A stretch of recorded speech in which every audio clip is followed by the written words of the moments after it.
असुर माता दीदी,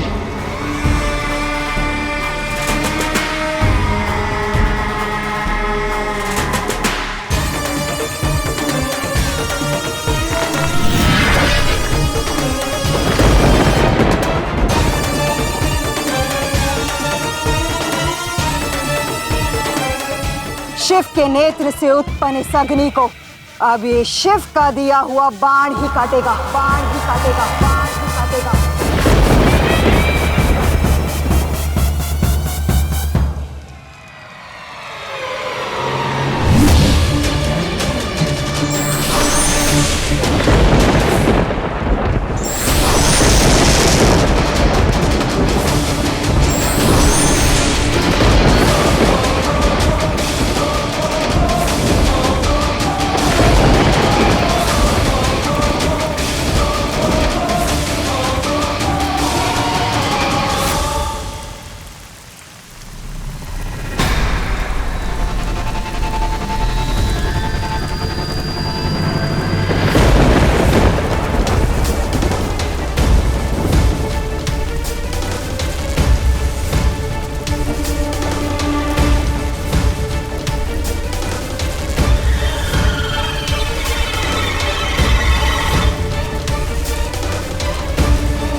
असुर माता, क्यों बचाया मुझे?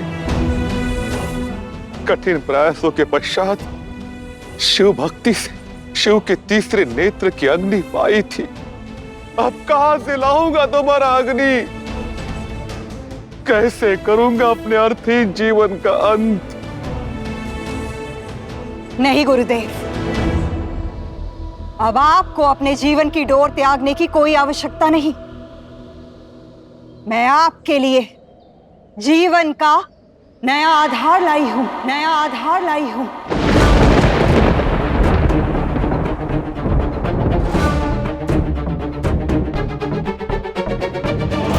आप बस चलिए मेरे साथ। कहीं नहीं जाऊंगा मैं। बहुत जी लिया मैंने मिथ्य का जीवन, मिथ्य उद्देश्यों के साथ, किंतु अब कदापि नहीं। असुर गुरु शुक्राचार्य, आप भली भांति जानते हैं कि असुर माता कभी भी मिथ्या वचन नहीं देती। मुझ पर विश्वास कीजिए, आपके हर संदेह का निवारण है मेरे पास, निवारण है मेरे पास, निवारण है मेरे पास।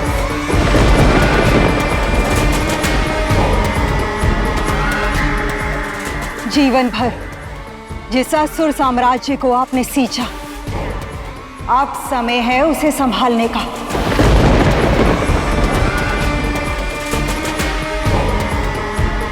अपने कुल का साथ देने का।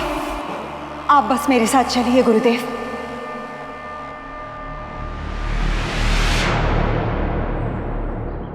पहले अपनी योजना बताइए, क्या करने वाली है आप? हर भेद सबके सामने खोलने पर विवश मत कीजिए असुर गुरु, संकेत समझिए।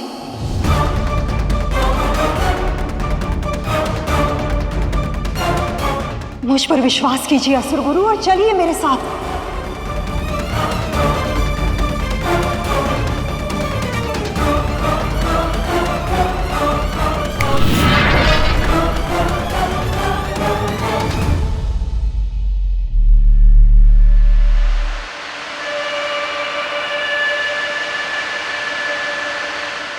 महादेव, एक बार पुनः आपने सिद्ध कर दिया कि आप कितने महान हैं। आपका दिया हुआ तीर भी जीवन की रक्षा करता है। आपकी की हुई लीला आप ही की तरह अनंत है।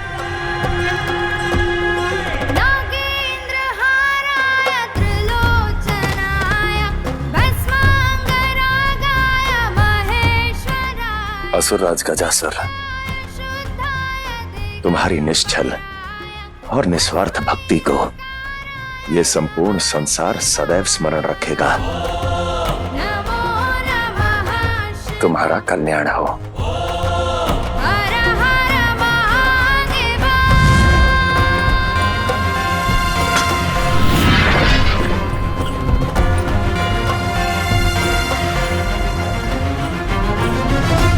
पुत्र गजासुर, असुर माता दीति यदि असुर गुरु को आशा के नाम पे ले गई है तो वह अवश्य कुछ भव्य करेगी।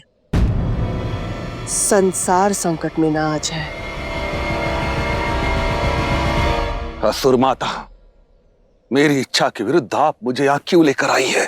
ताकि आपकी इच्छा पूरी हो सके, निराशा में आशा का दीप जल सके, आपके जीवन को नया उद्देश्य मिल सके।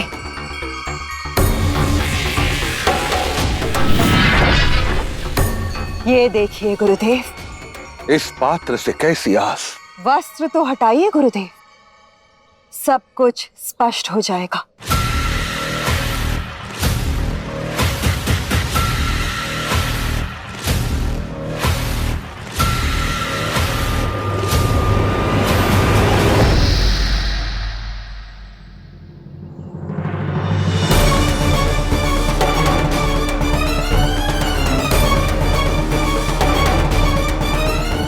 इसके कारण आपने मेरे प्राणों की रक्षा की, इस साधारण से जल के लिए? नहीं गुरुदेव, ये साधारण जल नहीं है, ये इस ब्रह्मांड का सबसे दुर्लभ द्रव्य है। ऐसा दुर्लभ द्रव्य जो सागर मंथन के बाद भी ना देवताओं को मिला और ना ही दानवों को, किंतु मैंने पा लिया। अब यही द्रव्य करेगा असुरों का उत्थान, असुरों का उत्थान, असुरों का उत्थान।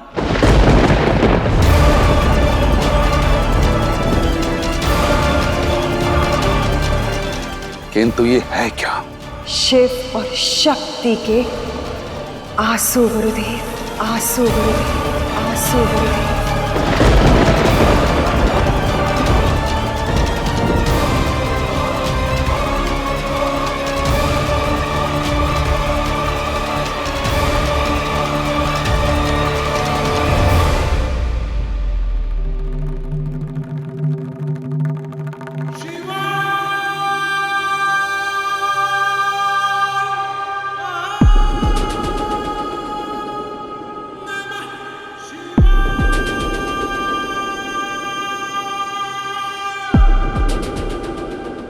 क्यों चिंतित हैं देवी? महादेव, जिस प्रकार असुर माता दिति गुरु शुक्राचार्य को वहां से लेकर गई, उनका निर्णय मेरे मन में बहुत भय उत्पन्न कर रहा है। क्या संसार पे कोई नया संकट आने वाला है? आपकी चिंता उचित है देवी, लगता तो ऐसा ही है, क्योंकि जितने आत्मविश्वास के साथ दिति ने यह कार्य किया है, उसका आत्मविश्वास देखकर प्रतीत होता है कि वो इस बार संसार पर सबसे बड़ा संकट लाने वाली है।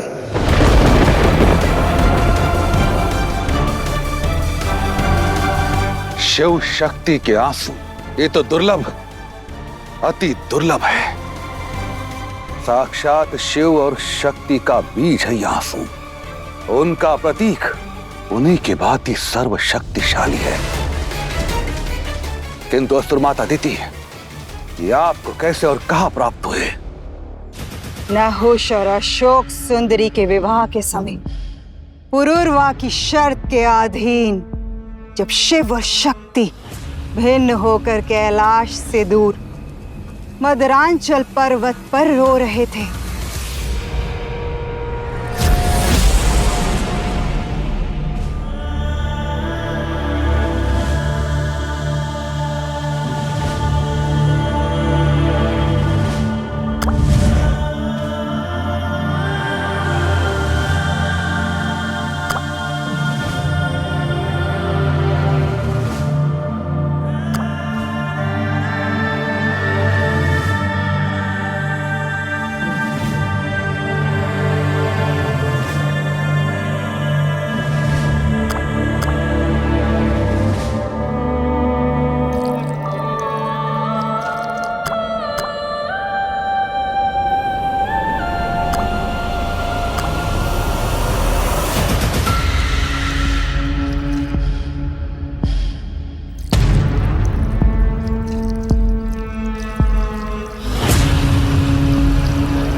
असुर माता का वार तो संसार को संकट में डाल देगा महादेव।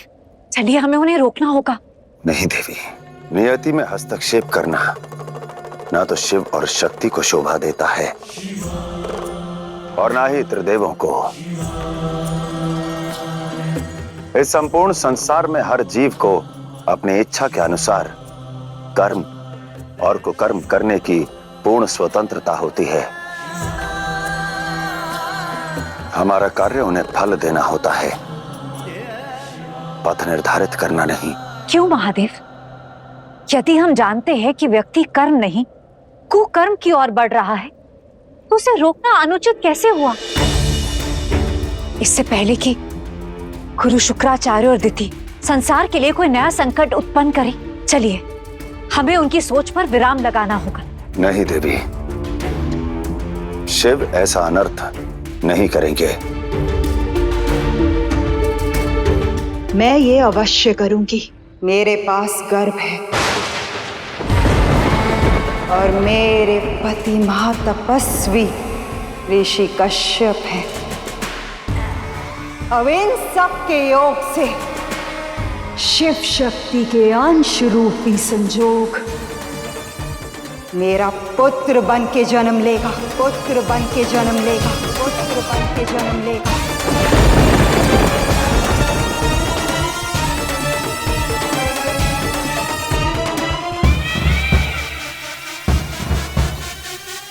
जिसमें शिव और शक्ति का मिला जुला बल होगा, किंतु होगा 100% असुर। असुर ऐसा साधन जो आपका स्वप्न साकार करेगा गुरुदेव, असुर कुल को योग्य स्थान दिलाएगा। किंतु यदि इस विषय में शिव शक्ति को ज्ञात हो गया तो अनर्थ हो जाएगा। अनर्थ तो असुर गुरु और असुर माता कर बैठेंगे महादेव। यदि उन्हें ना रोका गया तो ऐसी समस्या जन्म लेगी जो न केवल संसार बल्कि शिव शक्ति के परिवार की चिंता का भी कारण बनेगी। जो हुआ ही नहीं उसके विषय में चिंतित होना व्यर्थ है। कितना कुछ हो चुका है महादेव, आप उसे अनदेखा कैसे कर सकते हैं? असुरों द्वारा उत्पन्न की हुई परिस्थितियों के कारण अशोक सुंदरी कैलाश छोड़कर चली गई। कार्तिकेय कैलाश छोड़ने को तत्पर है और मुझे तो भय है कि असुर माता दिति और शुक्राचार्य के कारण ये मेरे सारे अपने मुझसे दूर ना हो जाए। किंतु महादेव, ये मैं कभी नहीं होने दूंगी।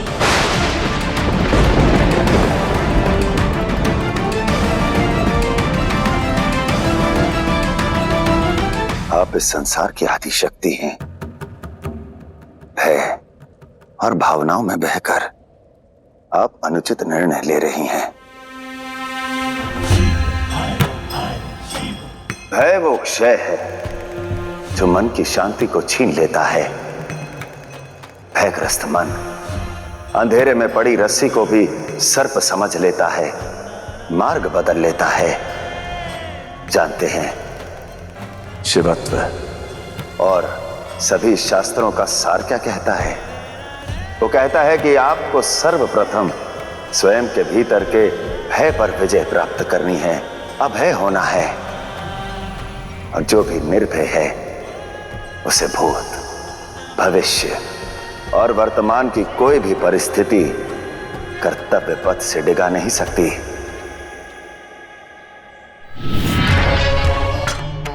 मान गया असुर माता आपकी बुद्धि को। आपने न केवल मुझे जीने की आशा दी है, अबे तो समस्त असुर कुल के उत्थान हेतु एक प्रशस्त मार्ग बनाया है। अब शिव और शक्ति के आंसू से बने सर्वशक्तिशाली असुर के बल से असुर जाति का परचम पुनः लहराएगा। अब समस्त संसार दुख के सागर में डूब जाएगा और समस्त असुर कुल विजयी होकर प्रसन्न हो जाएगा, प्रसन्न हो जाएगा, प्रसन्न हो जाएगा। और मेरा स्वप्न पूर्ण हो जाएगा।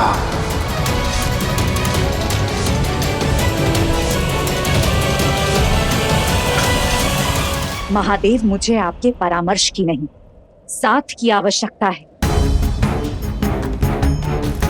उत्तर दीजिए, आप असुर माता दिति और गुरु शुक्राचार्य को रोकने मेरे साथ चलेंगे या नहीं?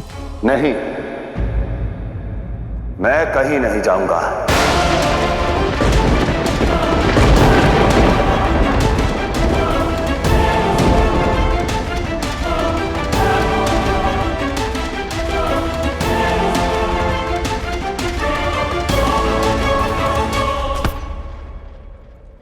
आज आपको अपनी अस्वीकृति को स्वीकृति में बदलना होगा महादेव। चाहे मन से या बल से मेरे साथ चलना होगा। चलिए। हाथ और हाथ दोनों छोड़ दीजिए, क्योंकि संसार के ये शिव नियति के लेख में हस्तक्षेप कदापि नहीं करेंगे। आज आपको संसार के महादेव और देवों के देव नहीं, केवल पार्वती के पति बनकर मेरे साथ चलना होगा। मेरा साथ देना होगा महादेव। चलिए।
हाथ छोड़ो नंदी, ये तुम्हारे स्वामी की पत्नी का आदेश है।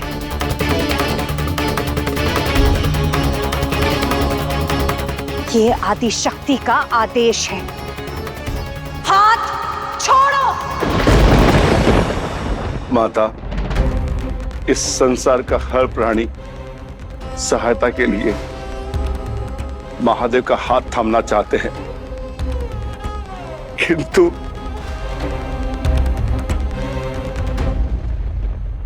मैं इतना भाग्यशाली हूं कि स्वयं महादेव ने मेरा हाथ पकड़ा है। इसे मैं कैसे छोड़ दूं? ये पाप मुझसे नहीं हो पाएगा। मुझे क्षमा कर देना माता।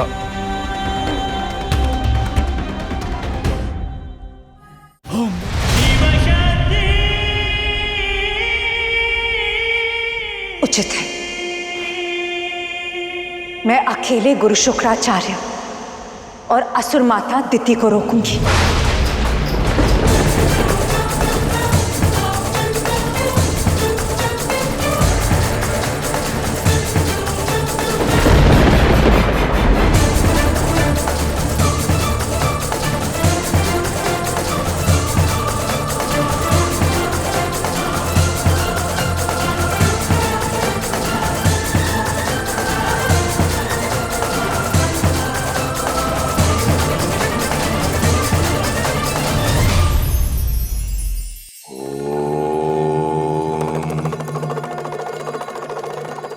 मानव जितना उत्तम पाप करने में है, उससे भी अधिक सजग पाप धोने में है। जाने कितने ही तीर्थ, मंदिर, देवालयों में जाकर क्षमा की गुहार लगाता है, किंतु ये भूल जाता है कि सबसे बड़ा तर्क तो अंतर्मन की पवित्रता है। इसलिए मन में शुद्धता और परोपकार का भाव रखें, फिर देखिए कैसे ये जीवन स्वर्ग बन जाता है।